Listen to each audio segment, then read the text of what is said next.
Right guys, Gaft is back with the reveal to signed card to impossible sandwich. Fairly simple trick, impromptu, shuffled deck. Take out any random 2 cards, it doesn't matter what these are, we'll take this face up one. These are irrelevant, it doesn't matter, spectator can choose them if they want, but they just don't do anything. And then get the spectator to freely choose a mystery card, let's say they have this one. Now this actual card, it doesn't matter what it is, you're never going to see the face of this card, so I don't even need to bother turning it to find out what it is. It's completely irrelevant, so you don't need to know it. Spectators then got a free choice to pick any card. The 4 of clubs. While they're signing the 4, you're going to remember what is on the bottom, the 10 of clubs. And while they're signing the 4, you're going to get a little pinky pull down on that 10. You're going to turn it into a thumb break, and when they're ready to give you the card back, you'll swing cut the top portion and take their 4 of clubs.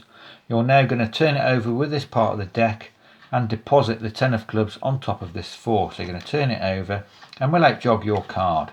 Spectator is going to believe this is their card, but this is the 10 of clubs. Their card is on the top of the deck. So right, in fact, we'll place it on the table. So the spectator believes this is their card, this is the 10 of clubs, their card is here. You're now going to go back to these cards, but in the real world you'll have like about a week to get a little push off pinky break under the top card while you're talking, while they're doing whatever. You're going to pick up these 3 cards, place them on the top of the deck, stealing their signed 4 of clubs. You'll now just show them the 3 cards. You've got the 8 of diamonds, the mystery card, this is now a double, and the 7 of clubs. What you're going to do now is just push this card in. Don't just push it in and say, no, sorry, we'll leave that sticking out. It gives you the excuse to slide that card back out because now you've switched it. This is now their card. As a little convincer, if you place your thumb in this corner, you can spread to show the face up 7, the 8 underneath, and seemingly just a single face down card in there. But in fact you're hiding this double look. So if you just spread like this, your hand covers it. If there's any, look, you can see there, they will be able to see there's 4 cards. But in the real world, because your hand is going to cover, you can it's just a bit of a convincer. You can now say to them, would you be impressed if I knew what the mystery card was? I mean, you can touch this, give them the impression you're talking about this card. You can say, well, it is the 10 of clubs, and I can prove it's a 10 of clubs because we'll just turn it over. Spectator is going to be on the floor at this point because they assume that this was their card. But now they're looking at a card which was put into these 2 cards at the very beginning before they did anything. And you know what? It's only their signed 4 of clubs. Now you have got a little bit of an issue going on here now. So I would suggest placing those on the deck, putting the deck back in the box and just running away or something. So let's quickly run over that again. Could be a borrowed deck, doesn't even need to be a full deck. Take out any 2 cards. I mean, if they want, they could take the cards face up. Let's have these 2, doesn't really matter. And now they can have a mystery card. Let's say they have this one. That will go into there. Right, remember what's on the bottom, the ace of diamonds.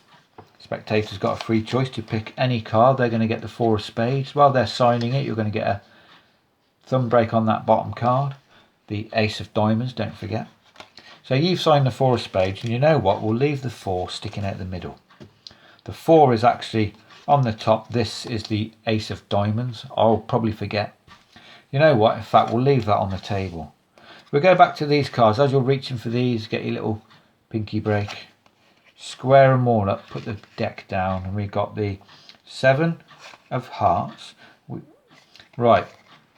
Gaffer has a problem with, I work with my hands, but my hands are so bloody smooth I cannot grab a card without getting a bit of moisture on there. Now I find it really difficult to do some of these sleights that I see on the TV because I just cannot. I don't know how they managed to get hold of the cards. They must have glue on their fingers or something. But anyway, the 7 of hearts, the mystery card, see it's split in now, so I need a bit of moisture. So we've got the 7 of hearts, a mystery card, and the 3 of clubs. Push it in. In fact, we'll leave it sticking out. So all you're going to do is literally place your thumb on the bottom, slide up the 3 of clubs. Now you can contact this top card, pushing that up. that will have switched. And undercover, if the other card is poked up a little bit, you could literally just push it down. If this card had a poked up like this, undercover you can just square it up with your finger. You can do a bit of a convincer and show the 7, the 3 of clubs and the mystery card. Now wouldn't you be impressed if I knew what the mystery card was? You would be. Well, it's the ace of diamonds, I'll show you. What the hell? It's going to knock you over in it, because this is your signed 4 of spades. So that is the trick, guys.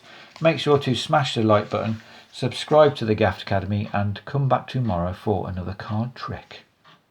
Cheers.